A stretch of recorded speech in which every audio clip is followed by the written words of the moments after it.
ओम भूर्भुवः स्वः तत्सवितुर्वरेण्यं भर्गो देवस्य धीमहि धियो यो नः प्रचोदयात्। आप सभी का हमारे YouTube चैनल पर हार्दिक स्वागत है। इससे पहले के अध्याय में आपने सुना था सूर्य भक्त राजा सत्राजीत की कथा के बारे में। आज के अध्याय में आप सुनेंगे भोजकों की उत्पत्ति और उनके लक्षणों के बारे में। इससे पहले मैं आप सभी को बता दूं कि इससे पहले हमारे चैनल पर अध्याय 13 अपलोड किया गया था, जिसके बाद से आपने अध्याय 17 सुना। लेकिन मैं आपको बता दूं कि अध्याय 13 के बाद से जो अध्याय है वो लगातार हम उसी तरह से सुना रहे हैं। बस अध्याय का नंबर आगे बढ़ा दिया है, लेकिन अध्याय आपको उसी तरह से उसी सीक्वेंस में सुनने को मिलेंगे। क्योंकि बीच में 2-3 दिन वीडियो नहीं डल पाई थी, इसलिए उसका सीक्वेंस जो है वो चेंज हो जाता। तो उम्मीद करती हूँ आप इस बात को समझेंगे। आज आप कमेंट बॉक्स में ये भी बताइएगा कि आप में से कितने लोग हमारे दूसरे चैनल पर शिव महापुराण कथा और भागवत कथा भी सुन रहे हैं। साथ ही आज के इस वीडियो के लास्ट में आप जानेंगे हमारे देश में किन किन जगह पर सूर्य देवता के मंदिर हैं। आइए जानते हैं भोजकों के बारे में। अरुण ने पूछा, हे भगवान, ये भोजक कौन है, किसका पुत्र है, इसने ऐसा कौन सा उत्तम कर्म किया है जिस कारण ब्राह्मण आदि वर्णों को छोड़कर आपका इस पर इतना अनुग्रह हुआ। आप कृपा कर मुझे इसके बारे में भी बताइए। तब आदित्य बोले, महामती वैंते, तुमने बहुत सुंदर बात पूछी है। इसके उत्तर में मैं जो कहता हूँ उसे तुम सावधान होकर सुनो। अपनी पूजा के निमित्त हो मैंने अपने तेज से भोजकों की उत्पत्ति की है। ये वर्णतः ब्राह्मण हैं और मेरी पूजा के लिए अनुष्ठान में तत्पर रहते हैं। ये भोजक मुझे अति प्रिय हैं। प्राचीन काल में शाक द्वीप के स्वामी राजा प्रियव्रत के पुत्र ने विमान के समान एक भव्य सूर्य मंदिर बनवाया और उसमें स्थापित करने के लिए सभी शुभ लक्षणों से संपन्न सोने की एक दिव्य सूर्य की प्रतिमा भी बनवाई। अब राजा को ये चिंता होने लगी कि मंदिर और प्रतिमा की प्रतिष्ठा कौन कराए। उन्हें कोई योग्य व्यक्ति दिखाई ही नहीं दिया। अतः वह राजा मेरी शरण में आया। अपने भक्त को चिंताग्रस्त देखकर मैंने उसे प्रत्यक्ष दर्शन दिया और पूछा, वत्स, तुम क्या विचार कर रहे हो? तुम क्यों चिंतित हो? शीघ्र ही अपनी चिंता का कारण बताओ और दुखी मत हो। मैं तुम्हारे अत्यंत दुष्कर कर्मों को भी संपन्न कर दूंगा। इस पर राजा ने प्रसन्न होकर कहा, हे प्रभु, मैंने बड़ी भक्ति और श्रद्धा से इस द्वीप में आपका एक विशाल मंदिर बनवाया है तथा एक दिव्य सूर्य प्रतिमा भी बनवाई है। मुझे ये चिंता सता रही है कि प्रतिष्ठा कार्य कैसे संपन्न हो। राजा के इन वचनों को सुनकर तब मैंने कहा, राजन, मैं अपने तेज से अपनी पूजा करने के लिए मग संज्ञक ब्राह्मणों की सृष्टि करता हूँ। मेरे ऐसा कहते ही चंद्रमा के समान श्वेत वर्ण वाले 8 बलशाली पुरुष मेरे शरीर से उत्पन्न हो गए। वे सभी काशाय वस्त्र पहने हुए थे, हाथों में पिटारी और कमल के पुष्प लिए हुए थे तथा सांगोपांग चारों वेदों और उपनिषदों का पाठ कर रहे थे। इनमें से 2 पुरुष ललाट से, 2 वक्ष स्थल से, 2 चरणों से तथा 2 पादों से उत्पन्न हुए। उन महात्माओं ने मुझे पिता मानते हुए हाथ जोड़कर मुझसे कहा, हे पिता, हे लोकनाथ, हम आपके पुत्र हैं। बताइए, आपने किस लिए हमें उत्पन्न किया है? हमें आज्ञा दीजिए, हम सब आपके आदेश का पालन करेंगे। पुत्रों का ऐसा वचन सुनकर तब मैंने कहा, पुत्रों, तुम सब इस राजा की बात सुनो और ये जैसा कहे वैसा ही करो। पुत्रों से ऐसा कहने के बाद मैंने राजा से कहा, हे राजन, ये मेरे पुत्र हैं, ब्राह्मणों में श्रेष्ठ हैं तथा सर्वदा पूज्य हैं। मेरी प्रतिष्ठा कराने के लिए ये सर्वथा योग्य भी हैं। इन्हीं से प्रतिष्ठा करवा लो। मंदिर की प्रतिष्ठा कराकर मंदिर इन्हें समर्पित कर देना। ये सदा मेरा पूजन किया करेंगे, परंतु देकर फिर इनसे हरण मत करना। मेरे निमित्त जो कुछ भी धन धान्य, ग्रह, क्षेत्र, बाग, ग्राम, नगर आदि मंदिर में अर्पण करो, उन सब के स्वामी ये भोजक ही होंगे। जैसे पिता के द्रव्य का अधिकारी उसका पुत्र होता है, ठीक वैसे ही मेरे धन के अधिकारी ये भोजक ही हैं। मेरी आज्ञा पाकर उस राजा ने प्रसन्न होकर वैसा ही किया और भोजकों द्वारा प्रतिष्ठा कराकर वह मंदिर उन्हीं को अर्पित कर दिया। हे अरुण, इस प्रकार अपनी पूजा के लिए मैंने अपने शरीर के तेज से भोजकों को उत्पन्न किया। ये मेरे आत्मस्वरूप हैं।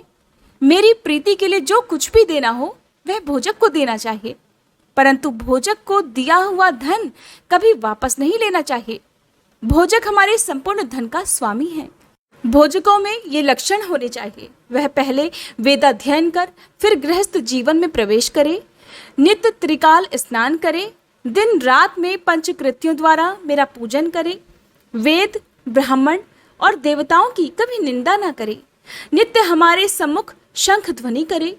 6 महीने पुराण सुनने से जैसी प्रसन्नता मुझे होती है वैसी प्रीति केवल एक बार शंख ध्वनि श्रवण करने से ही हो जाती है। इसलिए भोजक को पूजन में नित्य शंख बजाना चाहिए। वे अभोज्य पदार्थ भक्षण नहीं करते हैं, इसलिए भोजक कहलाते हैं, और नित्य हमको भोजन भी कराते हैं, इसलिए भी वे भोजक कहलाते हैं। वे सदा मग का ध्यान करते हैं, इसलिए मगध कहे जाते हैं। भोजक परम शुद्धिकर अव्यंग धारण किए बिना सदा अपवित्र रहता है। जो अव्यंग धारण किए बिना मेरी पूजा करता है उसको संतान नहीं होती और मेरी प्रसन्नता भी उसे कभी प्राप्त नहीं होती। भोजक को सिर मुंडाकर रहना चाहिए, किंतु शिखा अर्थात चोटी अवश्य रखनी चाहिए। रविवार के दिन तथा षष्ठी को नक्त व्रत कर सप्तमी को उपवास करना चाहिए तथा संक्रांति का व्रत भी करना चाहिए। मेरे समीप त्रिकाल गायत्री का जप करे, भक्ति श्रद्धा पूर्वक मौन होकर मेरा पूजन करे, क्रोध न करे, सदा हमारा नैवेद्य भक्षण करे। वह नैवेद्य भोजन को शुद्ध करने के लिए पवित्र हविष्यात्र के समान है। मुझे चढ़ा हुआ गंध पुष्प वस्त्राभूषण आदि कभी बेचे नहीं। स्नान कराए गए जल और निर्माल्य अर्थात विसर्जन के बाद देवार्पित वस्तु तथा अग्नि का उल्लंघन ना करे, सदा पवित्र रहे, एक बार भोजन करे और क्रोध अमंगल वचन तथा अशुभ कर्मों का त्याग दे। अरुण, इस प्रकार के लक्षणों वाला भोजक मुझे अत्यंत प्रिय है। भोजक का सदा सत्कार करना चाहिए। तुम्हारे ही समान भोजक भी मुझे अत्यंत प्रिय है। महात्मा परावसु कहने लगे, राजन, इस प्रकार अरुण को उपदेश देकर सूर्य नारायण आकाश में भ्रमण करने लगे और अरुण भी ये सुनकर बहुत प्रसन्न हुआ। श्री ब्रह्मा जी बोले, महामुनि परावसु के मुख से ये कथा सुनकर राजा सत्राजीत और उसकी रानी विमलवती बहुत प्रसन्न हुए। उन्होंने पृथ्वी पर जहां जहां सूर्य के मंदिर थे उन सब में मार्जन और उपलेपन कराया। सब मंदिरों में कथा कहने के लिए पौराणिकों को नियुक्त किया और बहुत सी दक्षिणा देकर उन्हें संतुष्ट किया। वे विविध उपचारों से भक्ति पूर्वक नित्य सूर्य देव की पूजा उपासना करने लगे और अंत में उन दोनों ने उनकी प्रीति प्राप्त कर उत्तम गति प्राप्त की। आज का अध्याय समाप्त हुआ। अगले अध्याय में आप सुनेंगे भद्र ब्राह्मण की कथा तथा ज्येष्ठ मास में सूर्य मंदिर में दीपदान के फल के बारे में। सूर्य भगवान महर्षि कश्यप और माता अदिति के पुत्र हैं। माता अदिति के पुत्र होने के कारण ही उनका नाम आदित्य भी है। वेदों के अनुसार भगवान सूर्य देव को जगत की आत्मा कहा गया है। पृथ्वी पर जीवन होने का सबसे बड़ा कारण सूर्य देवता को ही माना जाता है। सूर्य देवता को एकमात्र प्रत्यक्ष देवता के रूप में पूजा भी जाता है। वैदिक काल में भी सूर्य भगवान को जगत का कर्ताधर्ता माना गया है। तो आइए जानते हैं हमारे देश में सूर्य देवता के मंदिर कहाँ कहाँ पर स्थित हैं। पहला सूर्य मंदिर है उन्नाव में, मध्य प्रदेश के उन्नाव में स्थित। ये मंदिर भगवान सूर्य को समर्पित है और ये मंदिर कितना प्राचीन है इस बात का पता इससे चलता है कि यह मंदिर 2000 वर्ष पुराना है। यहाँ पर भगवान सूर्य की पत्थर की मूर्ति बनी हुई है और इस मूर्ति पर काले धातु की परत चढ़ी हुई है। अगला सूर्य मंदिर है रांची से लगभग 47 किलोमीटर की दूरी पर बूंदू के पास। मंदिर की सजावट संगमरमर के पत्थरों से की गई है और यहाँ पर 18 पहियों और 7 घोड़ों के रथ पर विद्यमान भगवान सूर्य के रूप की मूर्ति स्थापित है। हर साल यहाँ जनवरी में एक मेले का आयोजन किया जाता है जिसमें देश और दुनिया के कोने कोने से भक्त दर्शन करने के लिए आते हैं। अगला सूर्य मंदिर है उड़ीसा के कोणार्क में। कोणार्क का अर्थ होता है कोण पर सूर्य। कोणार्क का प्राचीन सूर्य मंदिर हमारे देश का सबसे बड़ा और सबसे भव्य मंदिर है। ये मंदिर उड़ीसा के नागर शैली में बने मंदिरों में सबसे अद्वितीय है। कोणार्क जगन्नाथपुरी से लगभग 35 किलोमीटर और उड़ीसा की राजधानी भुवनेश्वर से 66 किलोमीटर की दूरी पर है। सूर्य देवता के विशाल रथ के स्वरूप में निर्मित इस मंदिर को पत्थर के 7 घोड़े खींचते से प्रतीत होते हैं।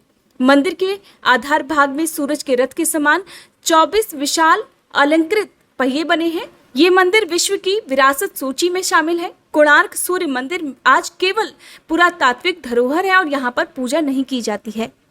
अगला मंदिर है अनंतनाग का मार्तंड मंदिर, जो कि जम्मू कश्मीर में है। ये मंदिर जम्मू कश्मीर के अनंतनाग से लगभग 8 किलोमीटर की दूरी पर है और अब इस मंदिर का केवल भग्नावशेष बाकी है। इस मंदिर का निर्माण करकोट वंशी शासक महाराजा ललितादित्य मुक्तापीड़ ने 8वीं शताब्दी में करवाया था और 700 साल बाद 15वीं सदी में कश्मीर के कट्टर मुस्लिम शासक सिकंदर बुतश्किन ने इस अनोखे मंदिर को ध्वस्त कर दिया था। अगला मंदिर है कटारमल सूर्य मंदिर, जो कि उत्तराखंड में है। मध्य हिमालय में बसा हुआ कटारमल सूर्य मंदिर उत्तराखंड के अल्मोड़ा जिले मुख्यालय से लगभग 17 किलोमीटर और कोशी बाजार से लगभग 5 किलोमीटर की दूरी पर स्थित है।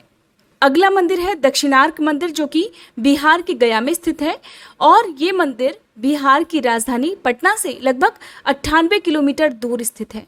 ऐसा माना जाता है कि इस मंदिर का निर्माण 13वीं शताब्दी में आंध्र प्रदेश के वारंगल के दक्षिणी भारतीय राजा प्रताप रुद्र ने करवाया था।